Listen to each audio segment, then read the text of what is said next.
Long at last, the streak is over. I'm Elijah Campbell. He's Jack Veltri. We are at the scene of the crime. The crime in this arena, South Carolina getting their first win of the SEC season and snapping a program-long 13-game conference losing streak. And it happened in blowout fashion of the Texas Longhorns, a team that is fighting to stay on the bubble of the NCAA tournament.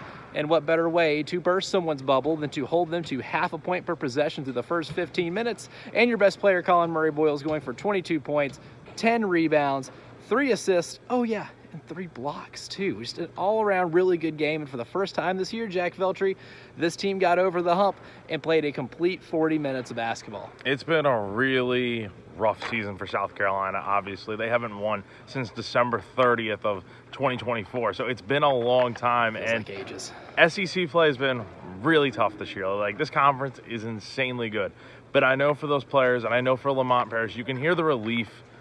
Relief is the word they've been using tonight. It's that feeling that they finally got over the hump and that they're not going to be winless no more. So good to see South Carolina get a win, and it's a much-deserved one considering they played very well from start to finish in this game. Especially defensively, man. Trey Johnson came into this game a week ago, the Texas' last game. He scored 32 points against Kentucky. Now, he ended up with 29 tonight, but a very inefficient 29. Yeah. In that first half, he only made about 1 or 2 of his first 7 or 8 shots. And I think that really set the tone because when they took him out early and they made sure he was going to be uncomfortable, Texas's offense didn't really flow. And you got to credit the Gamecocks to really locking in defensively because really their performance on that end of the floor, to me, in the first half was the biggest difference in this game. Yeah, no, most definitely. You held Texas to 22 points in the first half. You limited your turnovers to 2.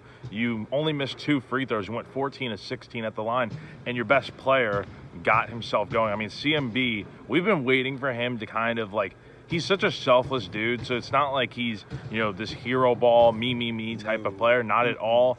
But like something just clicked tonight to where Lamont Paris said it, even Colin said it himself. He was so much more aggressive tonight, and the spacing on the floor kind of allowed for him to take more shots, and that kind of forced him in a situation where he's going to the basket and then on the defensive end just blocking shots and stuff. So a lot of things went right in the first half, and when you're up by 18 at the break, it's like you're feeling very comfortable. Obviously, it's a game of runs. Texas cut the lead down a little bit, but it never felt like super close. I think South Carolina really had this game kind of locked down from start to finish. And you have to feel happy for these guys, too. I mean, you go back and you think about the litany of close losses, specifically in this building. I mean, Auburn, you lost by 3. You had a shot to tie it to go to overtime.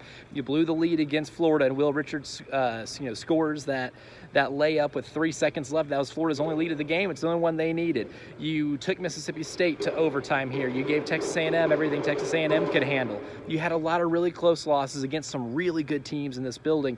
You had a feeling that it, at some point, had to finally push through, and to be able to do it tonight where you don't have a close game. Texas cut it to as close as, I believe, 11 in the second half. But it never got under 11 for the entirety of the second half. To be able to win a game like that and not have to really sweat it out and kind of see those ghosts on the floor is like we will revert to for the theme of the night, relief. And that has to be the biggest relief for this basketball team, is to be able to take care of business on home floor and show yourself that you could win a game in this league. Yeah, man. I mean, you could just see it when the buzzer finally sound, man. Like, the players are just pumped and like, look, man, like, it's still a bad season, but like it doesn't even matter tonight because you finally won a game, and you can say you're not joining 2018-19 Vanderbilt or last year's Missouri team as the only winless teams in the SEC in a season. Like, South Carolina, if it's 1-17 at the end of the year, so be it.